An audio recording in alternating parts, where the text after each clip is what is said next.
वचन कहता है कि जब एस्तर को उसने कहा था कि मैं 3 दिन रात के रोजे रखूंगी, ना तो कुछ खाऊंगी ना पीऊंगी, ड्राई फास्टिंग। बाइबल में कई तरह की फास्टिंग, एक ड्राई फास्टिंग होती है जहां आप 3 दिन कुछ नहीं खाते, कुछ नहीं पीते। तो बाइबल कहती है कि जब एस्तर ने कहा था कि तुम सब लोग 3 दिन 3 रात कुछ नहीं खाओगे, कुछ नहीं पियोगे, तो वो इमरजेंसी में रखे हुए रोजे नहीं थे।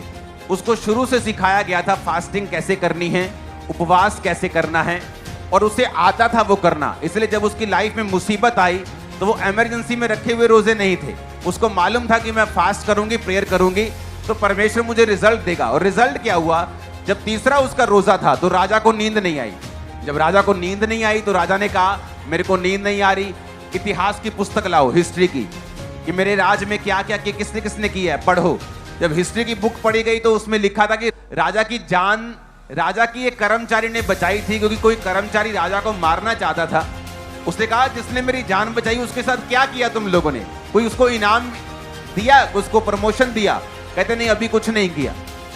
तो राजा ने कहा बुलाओ, और बाइबल कहती जब वो बुलाया गया तो वहां से सब चीजें पॉजिटिव होना शुरू हुई और परमेश्वर ने पूरी जाति को बचाया, कई चीजों को बचाया, रानी को बचाया, मुर्दके को बचाया, यहूदियों को बचाया। बाइबल कहती मुझसे प्रार्थना कर तो मैं तेरी सुन के बड़ी बड़ी और कठिन कठिन बातें तुझे समझाऊंगा जो तू अभी नहीं समझता। यिर्मयाह 33 उसकी 3 आयत में लिखा है कि जो तू नहीं समझता तुम मुझसे प्रेयर कर, मैं तेरी सुनूंगा, तेरी सुन के तुझे बड़ी बड़ी और कठिन कठिन बातें समझाऊंगा जो तू अभी नहीं समझता। अगर आप चाहते हो कि आप कौन है, या आपकी लाइफ में आप प्रभु की इच्छा को पूरा करना चाहते हो, या अपनी लाइफ का बेस्ट वर्जन देखना चाहते हो, आपकी लाइफ के अंदर कौन सी ऐसी ताकत है, कौन सा ऐसा गिफ्ट है, कौन सी ग्रेस है, किसके लिए परमेश्वर ने आपको पैदा किया है, अगर आप उस डिवाइन पर्पस को देखना चाहते हो, आपको प्रेयर करनी पड़ेगी। अगर आप प्रेयर में कमजोर हो, वो चीजें लमकती रह जाएंगी, लटकती रह जाएंगी, डिले में चली जाएंगी, कैंसिल नहीं होंगी, डिले चली जाएंगी।